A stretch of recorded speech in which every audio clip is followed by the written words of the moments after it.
So I'm headfirst into writing this anthology, a chapter in an anthology with a bunch of the people that I've been talking to. And I'm specifically writing about, well, the whole anthology is on dialogos. And so the idea is that, there's different people that are kind of coming at it from different angles. And so I'm basically writing about logos and dialogos, and how it essentially how it unfolds in circling. But as I've been writing it, and I've been thinking about the logos, man, the logos is like, you start thinking about the logos, and you just end up thinking about literally everything. Well, by everything, anything that it all has to do with intelligibility, which, if you can talk about it, that by which you can talk about anything presupposes that it's intelligible. If it's not, you can't even think about it. So, and you could say that the logos, as far as I can understand, it is that by virtue of which intelligibility can gather things as intelligible. So in other words, the meaningful disclosure of the world, its intelligibility is what allows it to be disclosed and understandable. So when we start to talk about the different words or different names for the logos, it's word, it's been translated as rationality, as reason, as speech, as even as Christ. So, but when you start to speak of those things, right, you're starting to talk about the thing that gathers, right, intelligibility itself. So if intelligibility gathers the world by virtue of which makes it intelligent, logos is that which gathers, is the gathering of intelligibility of itself that then gathers the world and presents the world as intelligible, right? So it's like the meaning of meaning, as Chris would say. It's the ratio of the rational. It's the reason of reason. It's the speaking of speech. It's the word of the word. And so in this sense, right, it's the non-contingent, right? When you think about the logos, what we're really talking about is that which is not contingent, right? It's a non-contingency.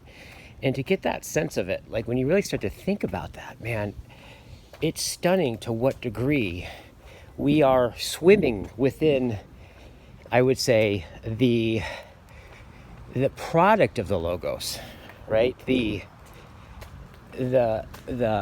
swimming in things that are measurable, things that are intelligible. We can know about them and be in response to them. But the principle of the principle, right?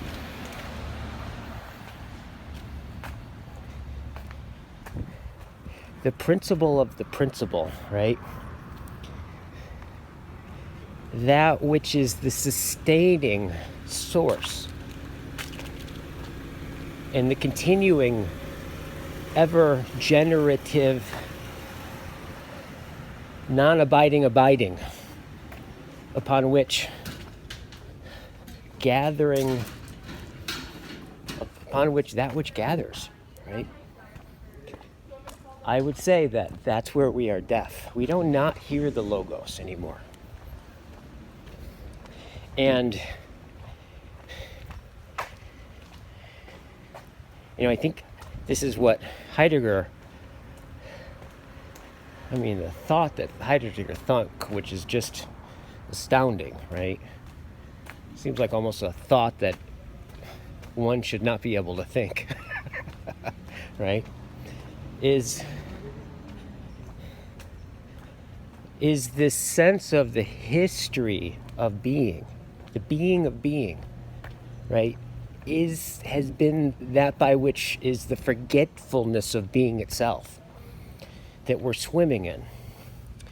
And that forgetfulness I think I'm starting to understand is synonymous with the deafness to the logos.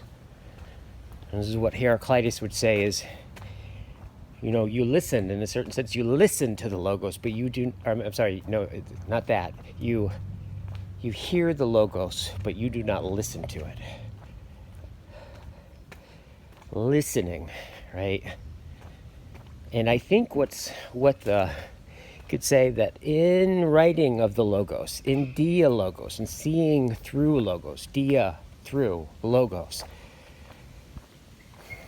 in a certain sense is a way of enacting an attempt to be attuned to and be atoned by the logos.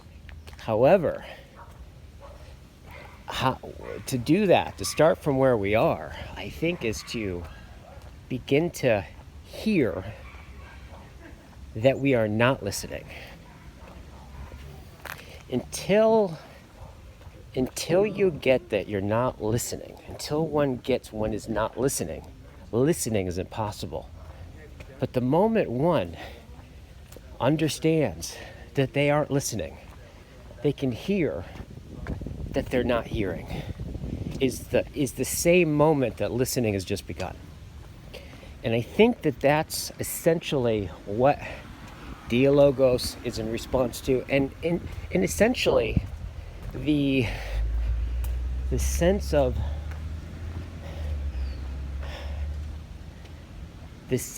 what circling as a phenomena that's spontaneously emerged in the world and it's spreading is a revelation of the deafness and in some way a response to it. So we can tune into listening in the various, as John would say, the psychotechnologies. The fact of their existence on some level is the revelation of this forgetfulness, of this deafness.